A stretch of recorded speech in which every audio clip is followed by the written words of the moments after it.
12ویں arts اور science کے عزیز طلباء و طالبات، کل ہم نے 12ویں کی نئی نصاب سے اس نظم سے اعادے کے طور پر جہان آباد،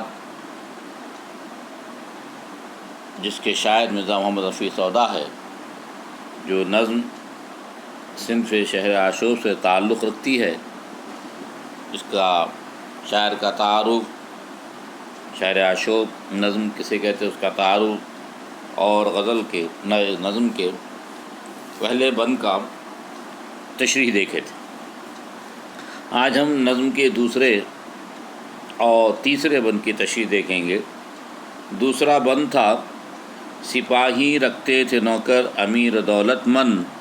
سو آمد ان کی تو جاگیر سے ہوئی ہے بند، کیا ہے ملک کو مدت سے سرکشوں نے پسند، جو ایک شخص ہیں 22 صوبے کا خاوند، رہی نہ اس کے تصرف میں فوجداری کل۔ عزیز طلباء، اس بند کی تشریح کچھ اس طرح ہے: مرزا سودا نے جہان آباد دہلی میں عوام کی ابتر مالی حالت کے ساتھ ہی دولت مندوں کی بربادی کا حال بھی بیان کیا ہے۔ ان کے مطابق دولت مندوں کو ان کی جاگیروں سے جو آمدنی ہوتی تھی وہ بند ہو گئی، کیونکہ سرکش و باغی لوگوں کی نظر اس وقت جہان آباد پر لگی ہوئی ہے، یعنی وہاں سرکشوں نے سر اٹھایا تھا اور فتنہ و فساد برپا کیا تھا، اس لیے وہاں کے حالات بدترین ہو گئے، اور جس کے منفی و مضرت رساں اثرات سے دولت مند طبقہ بھی محفوظ نہیں رہ سکا۔ نتیجہ یہ نکلا کہ وہ شخص جو 22 صوبے کا مالک تھا، آج اس کے پاس ایک معمولی علاقے کی فوجداری بھی نہیں ہے۔ عزیز طلبہ، اس کے بعد نظم جہان آباد کا تیسرا بند: نہ صرف قاص میں آمد نہ خالصہ جاری، سپاہی تب متصدی سبھوں کو بیکاری، اب تو آگے دفتر تن کی کہوں میں کیا قوری، سوال دستخطی پھاڑ کر کے پنساری، کسی کو آنولا دے باندھ اور کسی کو کٹول۔ عزیز طلبہ، اس بند کی تشریح کچھ اس طرح ہے: امیروں اور دولت مندوں کی ذاتی خرچ کے لیے آنے والی رقموں کا سلسلہ بند ہو گیا، خالصہ انعامی زمینوں کی تفویض بھی جاری نہیں رہی، سپاہی سے لے کر دیوان، متصدی دیوان کو کہتے ہیں،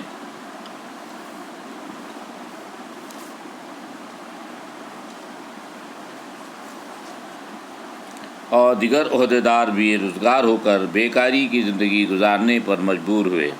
یہ تو امیروں و کبیروں کی حالت بیان ہوئی۔ شاعر نے خود کی گئی حالت کا ذکر کرتے ہوئے کہتا ہے کہ اس نے نوکری کے لیے درخواست تحریری طور پر دی تھی، جسے پھاڑ کر کباڑی کے یہاں پہنچا دیا گیا، اور پھر کرانہ والا اس میں آملہ اور کٹول ایک قسم کی جڑی بوٹی کو کہتے ہیں باندھ کر گاہک کو دیتا ہے، یعنی درخواست نامے کو ردی کی ٹوکری میں ڈال دیا گیا ہے۔ عزیز طلباء، نظم شہر عاشور کا چوتھا بند ملاحظہ فرمائیے: امیر جو ہیں دانا انہوں نے کی ہے یہ چال، ہوئے ہیں خانہ نشین دیکھ کر زمانے کا حال، بچھی ہے سوزنی کھوجا کھڑا چھلے ہے رومال، حضور بیٹھے ایک دو ندیم اہل کمال، دھری ہے سامنے ایک پیک دان ایک تنبول۔ عزیز طلباء، اس بند کی تشریح دیکھیے: وہ امیر جنہیں اب عقل آ گئی ہیں، طنزاً کہا ہے، زمانے کے حالات کے پیش نظر گوشہ نشیں، خانہ نشیں یعنی گھر پر ہونے کی چال چل گئے، اور سماجی و معاشرتی تقاضوں سے آنکھیں موند کر گھروں میں محدود ہو کر رہ گئے ہیں۔ جہاں سوئی کا باریک کام کیا ہوا روئی بھرا کپڑا پر آرام فرما ہے، کھوجا رومال جھل رہا ہے اور خواجہ رومال جھل رہا ہے، اور سامنے ایک دو ندیم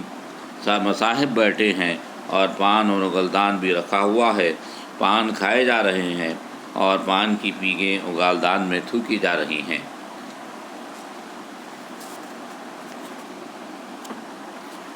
عزیز طلباء، اس نظم کے دو بند کی تشریحات انشاءاللہ کل ہم دیکھیں گے۔ آج آپ